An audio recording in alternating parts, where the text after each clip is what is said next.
അപരിചിതമായ നായ്ക്കളുടെ അടുത്ത് ചെല്ലുന്നത് അപകടകരമാണ് എന്ന് നിങ്ങൾ എപ്പോഴെങ്കിലും ചിന്തിച്ചിട്ടുണ്ടോ? എങ്കിൽ വരൂ, നമുക്ക് ഒരു കുഞ്ഞു കഥയിലേക്ക് ചെല്ലാം. അമ്മോ, നമുക്ക് മോർണിംഗ് വാക്കിന് പോകാം. ഓക്കെ കൊച്ചാ, പോവാലോ. അങ്ങനെ കുട്ടനും അമ്മുവും മോർണിംഗ് വാക്കിന് പോകാൻ തീരുമാനിച്ചു. റോഡ് ഫുള്ള് ട്രാഫിക് ആണല്ലോ കൊച്ചാ, നോക്കി നടക്ക്. അങ്ങനെ നടന്നുകൊണ്ടിരിക്കെ ഒരു പെൺകുട്ടി നായുമായി വരുന്നത് കൗതുകത്തോടെ കണ്ട കുട്ടൻ അങ്ങോട്ട് പോകാൻ തീരുമാനിക്കുന്നു. അമ്മോ, അങ്ങോട്ട് നോക്ക്, ഒരു ക്യൂട്ട് പപ്പി വരുന്നുണ്ട്, ഞാൻ അങ്ങോട്ട് പോട്ടെ.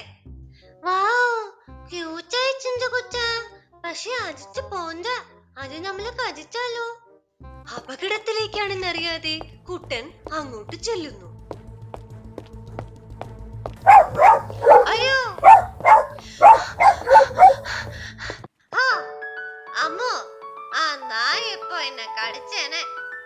ഞാൻ അപ്പോഴേ പറഞ്ഞില്ലേ കുട്ടാ, പരിചയമില്ലാത്ത നായ്ക്കളുടെ ആദിച്ചു പോകാൻ പാടില്ലാന്ന്. എല്ലാ നായ്ക്കളും സൗഹൃദപരമല്ല എന്നത് ഓർത്തിരിക്കേണ്ടത് പ്രധാനമാണ്. പ്രത്യേകിച്ചും നിങ്ങൾക്ക് അവരെ അറിയില്ലെങ്കിൽ. വിചിത്രമായ നാക്കളെ സമീപിക്കുന്നത് അപകടകരമാണ്. കാരണം അവർക്ക് ഭയമോ ഭീഷണിയോ തോന്നിയേക്കാം. നിങ്ങൾക്ക് അറിയാത്ത ഒരു നായയെ വളർത്തുന്നതിനു മുമ്പ് എല്ലായ്പ്പോഴും നായയുടെ ഉടമയോട് ചോദിക്കുക.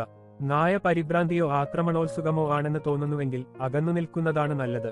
മൃഗങ്ങളുടെ ഇടത്തെ ബഹുമാനിച്ചും നിങ്ങൾ കണ്ടിട്ടില്ലാത്ത നായ്ക്കളുടെ ചുറ്റും ശ്രദ്ധിച്ചും സുരക്ഷിതരായിരിക്കുക.